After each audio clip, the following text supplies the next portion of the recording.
My name is Claire Pearson. I'm 29 years old, and I used to think I understood people. That belief shattered the night I met Lena Carter, the woman my boyfriend swore he'd left behind. But that came later. When I first met Justin Miller, I thought he was different from everyone I'd dated before. Quiet, thoughtful, a little awkward in crowds, but kind. The kind of man who listened when I spoke instead of waiting for his turn to talk. We met at a mutual friend's dinner party, one of those nights filled with laughter, wine, and too many candles melting into the tablecloth. I remember him asking me, "Do you ever feel like some people just fit better in silence than in noise?" I laughed. That's an odd way to flirt. He smiled. It worked, didn't it? It did. 3 months later, we were living together. It felt natural his lease was ending. My apartment had space, and everything about us felt simple, easy. He made coffee every morning before I even woke up, and I'd wake to the sound of him humming quietly in the kitchen. Justin wasn't just kind, he was deliberate. He always planned ahead where to go for dinner, what route to take, even how to fold the sheets just right so they fit perfectly in the linen closet. It gave me a sense of calm I hadn't realized I needed. When we finally talked about our pasts, it was over a bottle of wine on a quiet Sunday evening. I told him about my ex, the one who never understood boundaries. He told me about Lena. "She was my college girlfriend," he said, looking down at the glass between his hands. "We were together for 4 years. It ended when she took a job across the country. Long distance. It just didn't work." He said it softly, almost with sadness. I remember him adding, "She's a good person. It just wasn't right anymore." That answer made me like him more. He didn't sound bitter, just honest. I didn't ask more questions. Maybe I should have. 8 months into our relationship, I went with Justin to his company's holiday party, a big glittering event, full of people in suits pretending they weren't exhausted from work. Justin worked in marketing at a mid-sized firm, and I'd met a few of his coworkers before. They always said the same thing. "You two are perfect together." That night, I was standing by the buffet table talking to a cheerful woman named Jenna, one of Justin's teammates. She asked how we met, how long we'd been together, typical small talk. When I told her we've been together for 8 months, she smiled. "Oh, that's wonderful. After everything with Lena, I'm glad he's found someone nice." I blinked. "Sorry after everything with who?" "Lena," she said casually, sipping her wine. "We were all worried he'd never date again after what happened." I forced a polite laugh. "Oh, right. Long distance, wasn't it?" Jenna frowned slightly. "Long distance." "No, they work together. She's still in accounting, actually." The room tilted for a second. "She still works here." "Of course," Jenna said, oblivious to my confusion. "She's around somewhere tonight, I think." My smile froze. Every word Justin had said about her, the long-distance breakup, the job across the country, crumbled in my head. Maybe there was another Lena. Maybe Jenna was mistaken. But when I glanced across the ballroom, I saw Justin laughing at the bar with a tall woman in a black satin dress. Her back was turned, but something about the way she tilted her head calm, confident, made my stomach knot. She turned slightly, and our eyes met, sharp, assessing, almost curious eyes. And then she smiled. It wasn't the kind of smile you give a stranger. It was the kind that says, "I already know everything about you." 20 minutes later, Justin found me near the restroom. "You okay?" "You look pale." I forced a smile. "Yeah, just needed a break from the noise." He reached for my hand, but my fingers stayed stiff. "Jenna mentioned your ex still works here." His expression barely flickered. "Oh, Lena. Yeah, she's in accounting, but we don't really talk. Except I just saw you talking to her." He blinked. "That wasn't Claire. She came up to say hi. That's all." I waited for more. For him to explain why he'd told me she'd moved across the country, why he'd lied. But instead he rubbed the back of his neck and murmured, "I didn't think it mattered. It was so long ago." Something in his tone, the quiet plea, the subtle deflection, made it impossible to keep pushing. I nodded slowly, pretending to believe him. But later that night, as we drove home in silence, I couldn't stop replaying that woman's smile. The next week, I saw Lena again. I'd gone to pick Justin up from work, and as I waited by the reception desk, she appeared perfectly put together, poised like she owned the air around her. "Claire Wright?" she asked. Her voice was smooth, careful. "Justin's girlfriend." "Yes," I said cautiously. She nodded, studying me for a long second. "He mentioned you once. Something about that phrasing once hit wrong." She stepped closer, lowering her voice. "I just wanted to say hi. I know how strange it can be hearing about someone's past." "I'm fine," I said, though my throat was tight. Her smile widened slightly. "Good. You seem grounded." I wasn't. I frowned. "Sorry." She tilted her head, eyes gleaming. "It's nice to see he finally chose someone calm. Someone who doesn't make him nervous." Before I could respond, Justin appeared, tension flashing across his face. "Lena," he said tightly, "please don't." She gave him a gentle, almost pitying look. "Relax. I was just saying hello." Then she turned to me again. "It's good to meet you, Claire. Really. I just hope he's been honest this time." And with that, she walked away, heels clicking, perfume lingering like a dare. I looked at Justin, but he was already shaking his head. Ignore her. She's trying to start something. Maybe he was right, but when we got home, I couldn't sleep. Every time I closed my eyes, I saw her smile again. Controlled, deliberate, terrifyingly calm. That wasn't the smile of a bitter ex. It was the smile of someone still playing a game. And deep down, I realized I didn't even know the rules yet. For the next few days, I tried to convince myself I was imagining things, that maybe I'd overreacted, that Lena's smile was just a polite gesture, not a warning. But the problem with pretending everything's fine is that the truth always leaks through the cracks. Justin acted like nothing had happened. He made breakfast, kissed my forehead before work, sent texts during the day. "How's your meeting going?" Or "Don't forget to eat." On the surface, it was perfect. But every time I looked at him, I remembered that small, deliberate lie, the one about Lena living across the country. If he could lie about something so small, what else was he hiding? One evening, as we were finishing dinner, I decided to ask again. "Why didn't you tell me Lena still works with you?" He froze mid-bite. "I already explained that, Claire. You said it didn't matter, but it does. She talked to me. She said things like what?" His voice hardened. I hesitated. "That you weren't honest with me." Justin sighed, set his fork down. "Of course she did. That's what she does. What's that supposed to mean?" "She lies. She twists things. She tried to ruin my last relationship before you." He leaned back, rubbing his temples. "I didn't want to drag you into it, okay. She's unstable." The word hung heavy in the air. I wanted to believe him. God, I did. But I couldn't forget how calm Lena had looked. How in control she seemed. Unstable people don't smile like that. They don't calculate. Still, I said nothing. I just nodded, pretending to understand. That night, Justin held me close as we fell asleep, whispering I'd never lie to you. But his heartbeat was too steady for someone telling the truth. 2 days later, I noticed Lena had posted something on social media. A black and white photo of her holding a coffee mug, captioned, "Healing means letting go of those who made you question your reality." It had dozens of likes and supportive comments. Among them, one said, "You're so strong. You deserve peace after everything he did." I didn't want to look deeper, but I did. Her profile had other posts, vague quotes about escaping manipulation and surviving emotional abuse. And though she never mentioned Justin's name, everyone knew who she meant. They'd worked together for years. She didn't have to tag him. That night, while Justin was in the shower, my phone buzzed. A message request from someone named Maya K. "You don't know me, but I think you should." I hesitated before opening it. "This is about Justin. I was close to Lena when they were together. Please be careful. He has a pattern. He's charming, but dangerous." My chest tightened. "Who are you?" I typed. "Someone who saw what he did." Before I could ask anything else, she blocked me. I told myself it was probably Lena using fake accounts she wanted to scare me. Still, I couldn't shake the unease curling in my stomach. The next day, while Justin was at work, I tried to focus on my freelance project. But my thoughts kept circling back to that message. When my phone buzzed again, I nearly dropped it.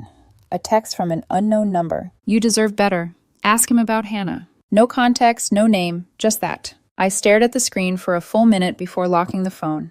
I wasn't going to feed into whatever game Lena was playing. But later that evening, curiosity got the better of me. While Justin was cooking dinner, his phone buzzed on the counter. I shouldn't have looked. I knew it. But I did. The message preview read, "Last night was fun. Same time next week, Hannah." My breath caught. I waited until he turned away, pretending to grab something from the fridge, and quietly opened the phone. No password change. He trusted me. That almost made it worse. The conversation was short but unmistakable. "You're amazing. Can't wait to see you again." Photos deleted, but not fast enough. A blurred selfie, a woman's shoulder, his arm around her. When I confronted him, my voice shook. "Who's Hannah?" He looked genuinely surprised. "What? Don't lie to me. She texted you." "Oh God," he groaned, rubbing his face. "Claire, no. She's a coworker. Last night was fun. That's what coworkers text now." He stared at me, then gave a bitter laugh. "You think I'd cheat on you?" That's exactly what Lena wants. I blinked. Lena. Yeah, he snapped. She's obsessed. She's probably texting you right now from fake numbers. She's been doing this for years, pretending to be other people to ruin my relationships. He reached for my hand, pleading, Please, don't let her win again. I wanted to pull away, but the fear in his voice stopped me. What if he was telling the truth? What if Lena was the one manipulating both of us? I didn't answer. That night, Justin fell asleep easily. I didn't. I scrolled through my phone until dawn searching for Hannah on social media. There were dozens of Hannahs, but one account stood out: Hannah Ruiz, private profile, mutual friend, Lena Carter. My stomach dropped. If Justin was lying, he'd tangled himself deeper than I imagined. If he was telling the truth, Lena was playing a game I wasn't equipped to understand. The following morning, I got another shock. A notification from Facebook: Lena Carter tagged you in a post. My pulse spiked. I opened it. A photo of a woman sitting by a window face, turned away, bruises faintly visible on her shoulder. The caption read, You never truly escape emotional abuse. You just learn to rebuild. #survivor, #healing. Truth matters. She hadn't tagged Justin. She hadn't named anyone, just me. And within minutes, comments poured in. You're so brave. We believe you. Some people never change. I scrolled and scrolled my name, sitting there like a scarlet letter under her story. The woman she'd painted, manipulative, cruel, dangerous, wasn't Justin anymore. It was me. I dropped my phone on the floor. My hands wouldn't stop shaking. Justin came out of the bedroom rubbing his eyes. What's wrong? I pointed at the screen. She tagged me. He picked up the phone, scanned the post, and swore under his breath. She's crossing lines now. What do we do? I whispered. He hesitated. Nothing. If we respond, she wins. But later that night, I watched him scroll through his own phone. Jaw tight, eyes dark. He said nothing, but the silence between us wasn't safety anymore. It was strategy. Lena didn't just want attention. She wanted control. And somehow she already had it over him, over me, over the truth itself. After Lena's post, my world began to shrink. Friends stopped replying to my messages. Coworkers whispered when I walked into meetings. Even my manager's tone changed cautious polite, like I was made of glass and secrets. That's the thing about rumors. You don't have to prove them true. You just have to let them exist long enough. At first, I thought I could ignore it, but ignoring Lena was like trying to ignore smoke in your house. Eventually, it chokes you. 2 mornings later, my landlord called. Hi, Claire. Just confirming you're moving out next week, right? I froze mid-coffee sip. What? No. Why would I be moving out? He cleared his throat awkwardly. Your fiancé called, said you're relocating for work, asked about the lease break fee. My fiancé, I repeated. I'm not, my voice cracked. I'm not engaged. Oh, he hesitated. He gave your full name, address, everything. Sounded legit. I hung up my hands, trembling so badly I nearly dropped the phone. When Justin got home, I told him. His face darkened. She's escalating. You think it's Lena? I demanded. She called pretending to be you. He nodded slowly. That's her game. Control through chaos. She did this before. Before he'd said it too casually, like he'd been here before, the same spiral of manipulation, fear, and disbelief. That same afternoon, my boss asked to see me. I walked into her office already nauseous. Everything okay at home? She asked gently. Why? She sighed. We received an anonymous call. Someone said you've been involved in a domestic situation. They claimed you might be under stress and shouldn't handle client accounts right now. My breath caught. Who would... She held up a hand. We don't know, but HR had to document it. It didn't matter that I denied everything. The words were already written down somewhere: unstable, volatile, emotional. And once those labels exist, they stick. That night, I sat on the floor of our living room, surrounded by chaos open boxes, my laptop half-eaten takeout. I started documenting everything the landlord called the HR meeting screenshots of Lena's posts. It felt paranoid, but I needed proof, some anchor in reality.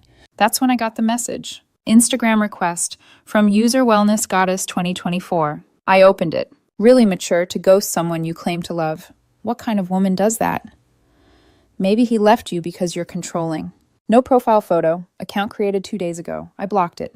Minutes later, a new message arrived from Michael Park. Hey, Claire. Big misunderstanding about Justin. He's really hurt. Can we talk? Another empty profile. 1 photo, no friends. Blocked again. My stomach twisted. This wasn't random. Someone was building a world of ghosts around me, all speaking in Lena's tone. The next morning, I found a letter slipped under our door. No return address. Just 1 printed line. It's exhausting pretending you're the victim. Everyone sees through you eventually. I sat on the floor, the paper shaking in my hands. When Justin saw it, he cursed under his breath. She's losing control. Then why does it feel like I'm the one unraveling? He didn't answer.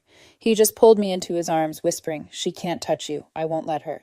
But that night, I dreamed of Lena's voice saying the same thing. I won't let her. 3 days later, my phone buzzed with a new number. "Hi, Claire. I'm Hannah. You don't know me, but I think we need to talk." I stared at the message for nearly an hour before replying. "Who are you? I used to date Justin." My pulse spiked. "Why are you contacting me?" "Because I think you deserve the truth about Lena." We met that evening at a cafe halfway across town. She was younger than me, maybe 24, with tired eyes and a cautious smile. "You're Claire," she said softly. "I've seen your photo. Lena's been posting about you." "Of course she has." Hannah stirred her tea, her hands shaking slightly. "She did this to me too. Everything. The fake profiles, the calls to my job, the messages pretending to be Justin." I blinked. "You're saying she targeted you after Justin?" Hannah gave a small, humorless laugh. "After, during, before, who knows anymore. She always needs a new villain. When I tried to leave, she told people I'd hit her. My landlord kicked me out." My throat tightened. "Why didn't you go to the police?" "I did. But she's good. She never leaves proof, just whispers and screenshots that make you look crazy." Her eyes filled with tears. "I tried to warn Justin once. He didn't believe me. Then he cut me off. Now she's coming for you, and you're going to think it's him too. That's how she wins." I didn't want to believe her, but the tremor in her voice wasn't fake. It was the sound of someone who'd already lost everything to the same shadow that was now creeping over me. Before we parted, she reached into her bag and slid a small USB drive across the table. "She'll never stop unless someone shows what she's really like," she said. "This has screenshots, messages, everything she sent me. You'll see." That night, I didn't open the drive. I just sat in the dark, staring at it, feeling like I was holding a live wire. When Justin came home, I hid it in my desk drawer. "How was your day?" he asked, setting down his bag. "Fine," I lied. He kissed my forehead. "You're safe now. She's running out of moves." But he was wrong. Because the next morning when I opened my apartment door, a manila envelope was taped to it. Inside was a printed photo of me and Justin from our trip to the coast, a photo I'd posted 6 months ago. Across it, written in red ink, were 6 words. "This could have been forever, if you weren't so weak." My hands went cold. It wasn't just a threat, it was a promise, and I had no idea which one of them had written it. The morning after the envelope appeared, I stopped pretending to sleep. Every noise outside the apartment made my body tense. Every shadow under the door looked like it could slip inside. Justin tried to comfort me, but his reassurances felt thinner each day. "She's just trying to scare you," he said, pulling me into his chest. "She wants a reaction. Don't give her one." But it wasn't that simple. Fear wasn't something you give someone, it's something they build inside you piece by piece. And Lena was an architect.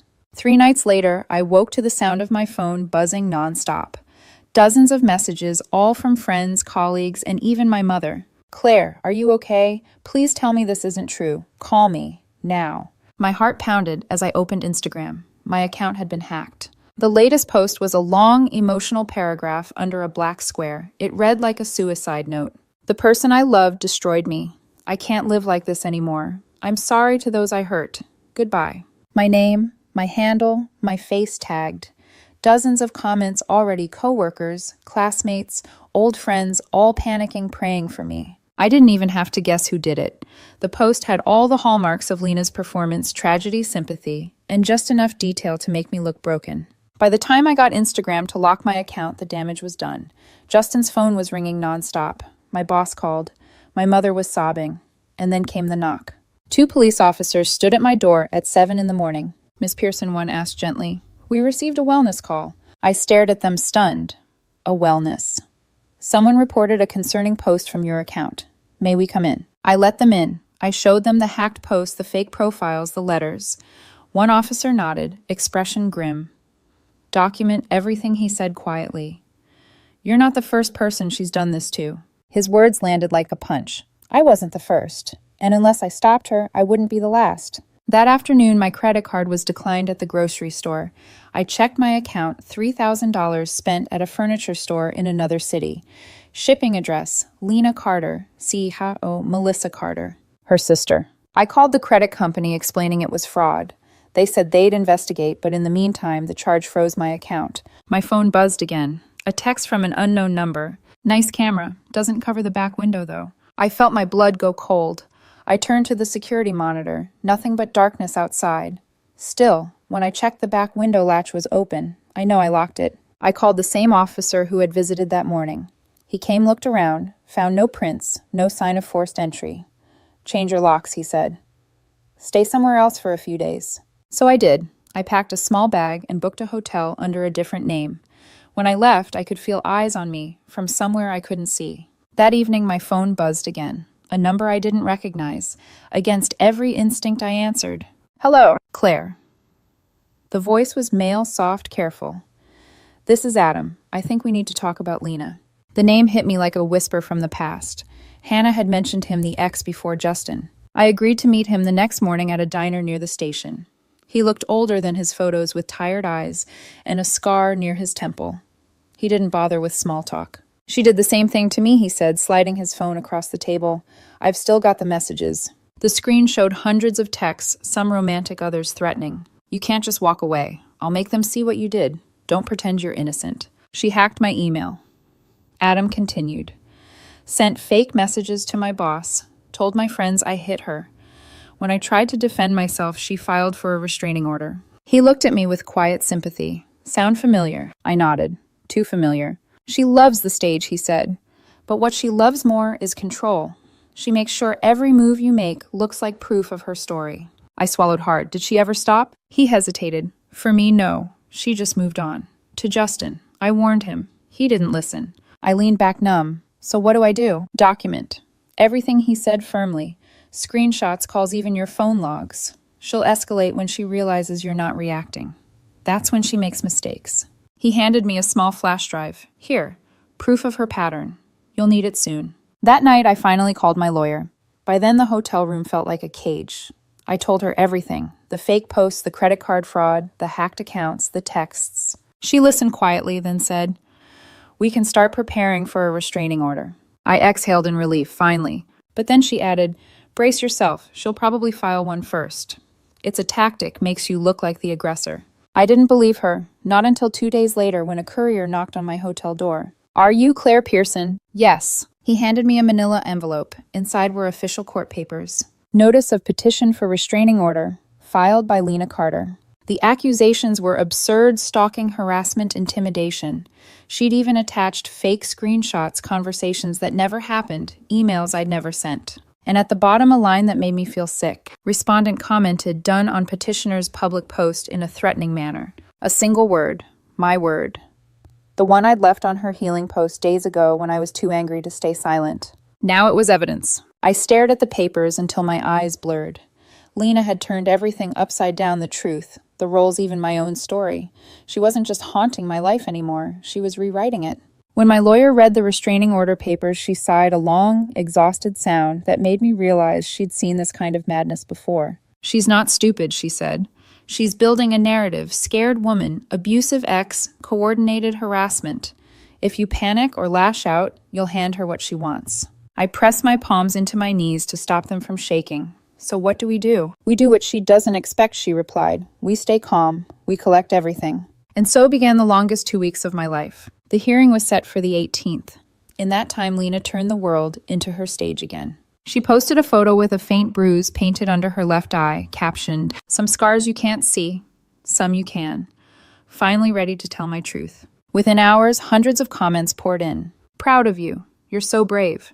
No woman should suffer in silence." And there I was, the silent villain, at the center of a story that wasn't mine. My lawyer texted me, "Don't respond. Save everything." So I did. Every screenshot, every comment, every timestamp. 2 days later, I got a message from Marcus's equivalent, Adam, the man I'd met at the diner. "You saw her new post." "Yeah. Same bruise, same angle, same caption. She used that one with me 3 years ago." He sent me the old image. He wasn't exaggerating, it was identical. Even the tilt of her chin matched. Then he wrote, "It's makeup. She studied special effects in college. Used to show off how realistic she could make fake injuries." Something inside me snapped from disbelief to determination. Lena wasn't a mystery anymore. She was a pattern. The day before the hearing, I met with my lawyer again. She had assembled a small arsenal, IP logs from the fake accounts, all traced back to Lena's work laptop. Screenshots of her contradictory posts over the years. Statements from Hannah and Adam, who were both ready to testify. And most damning of all, a copy of the email Lena had accidentally sent to my work address, a manic, rambling confession buried inside a threat. The subject line read, "Last chance." In it, she wrote, "You have no idea who you're fighting. I've done this before, and I'll do it again. Drop the lawyer, and we can fix this." My lawyer almost smiled when she saw it. "She just buried herself," she said quietly. The courtroom was colder than I expected. Lena sat on the opposite bench, dressed in a pale blue blouse, her hair tied back in a soft bun. She looked like innocence personified. When the judge called her name, she stood with trembling hands and a perfectly timed sniffle. She spoke first, painting herself as the victim of a campaign of emotional terror. She showed screenshots of fake texts, carefully curated posts, and a trembling voice that cracked in all the right places. At one point, she even looked at me wide-eyed, as if begging me to deny it, to give her another scene to perform. My stomach twisted, but I stayed still. Then it was our turn. My lawyer began with the email. The courtroom grew so silent you could hear the paper rustle as the judge read it. Lena's face froze halfway through. Then came the IP data, the fake accounts, the statements from Hannah and Adam. Hannah testified, first voice shaking, as she described the fake identities, the threats, the pattern. Then Adam took the stand steady and composed, describing the identical bruise photo. The same restraining order tactic, the same healing survivor posts. My lawyer ended by placing the two photos side by side on the display screen, Lena's new bruise and the one from years before. Same eye, same light, same background. Even the judge's expression hardened. When my lawyer finally said, "Miss Carter, do you have any explanation for this evidence?" Lena just stared at her reflection in the table. Then she smiled. A small, chilling smile that didn't belong in that room. "Your Honor," she said softly, "it's obvious they're all working together." The judge's voice cut through her words. "Miss Carter, stop." A pause. "Then I've seen enough." My breath caught. "The request for a restraining order is denied," the judge continued. "Furthermore, I'm granting Miss Pearson a protective order against Miss Carter, effective immediately." I couldn't move, couldn't breathe. It was over. Or so I thought. Lena didn't flinch as the bailiff stepped forward. She just turned toward me, that same glassy calm in her eyes. "This isn't over," she whispered. The judge didn't even look up. "Yes, Miss Carter, it is." Outside the courtroom, Hannah was crying quietly. Adam hugged me, once awkward and brief. "We made it," he said. "Finally." For the first time in months, I felt the weight lift off my chest, but not disappear.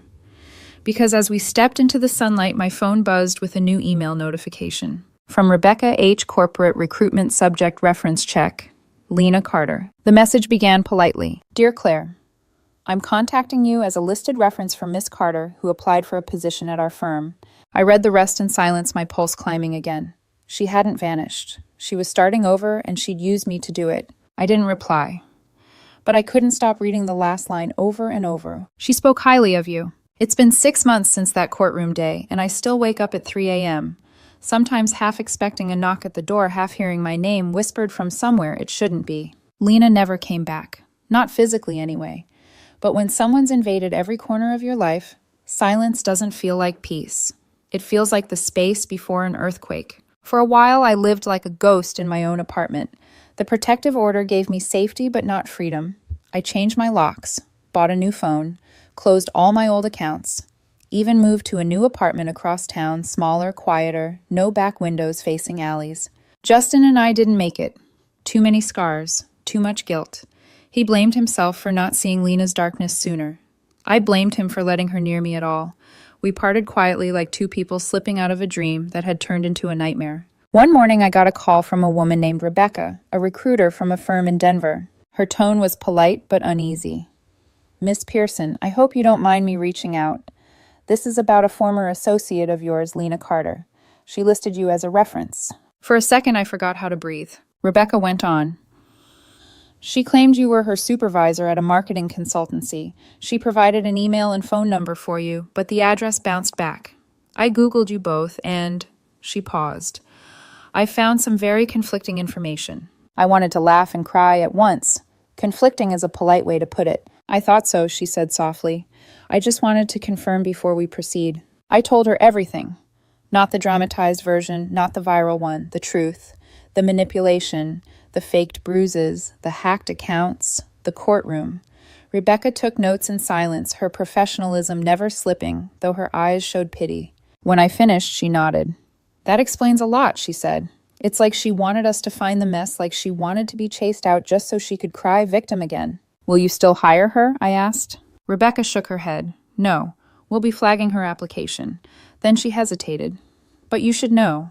She used a different last name, Lena Harper. That name sat heavy in my chest, cold and familiar all at once. She's starting over, I whispered. Rebecca nodded. Yes, somewhere new. That night I couldn't help myself. I searched Lena Harper on social media. Her new profile was pristine. A smiling photo of her by the ocean, a soft filter, a caption that read, "Sometimes you have to leave toxic people behind to find peace." New beginnings. Healing. Phoenix. The location tag said Seattle. I stared at that word for a long time. Seattle. As if she were declaring it, daring me to care. But this time I didn't comment. I didn't message. I just turned off the screen and let her fade into digital dust. A week later, I met Hannah and Adam for coffee. They were the only two who understood what it felt like to be haunted by someone still breathing. She's in Seattle, I told them. Adam let out a low whistle. Poor Seattle. Hannah smirked faintly, stirring her drink. Should we warn them? The entire city. We laughed tired laughter but real, the kind that meant survival. The months that followed were quiet. I started therapy. I learned to stop checking my door 3 times before bed. I took small freelance projects again, built new clients who didn't know my past. I even went out on a few dates, nervous, cautious, but human again. Last month I met someone new. His name's Daniel. He's kind, soft-spoken, and doesn't flinch when I talk about boundaries. On our second date, I told him I have a complicated past. He smiled and said, "Who doesn't?" For the first time, I didn't feel the need to explain more. Sometimes I still think about Lena, not out of fear, but curiosity. Did she find a new Justin to orbit another story to star in? Another town to turn into her stage? Maybe, maybe not. My therapist says people like her rarely stop. They just change their audience. So I keep my documents backed up, my passwords encrypted, my sense of self finally my own again. Some nights when I can't sleep, I walk to the window and look out at the city lights. The reflection in the glass looks like me again. Not the version she made me into, scared, hollow, voiceless, but the woman who survived it. And every night before I turn away, I whisper to that reflection, just loud enough for the dark to hear. I still check my locks twice before bed.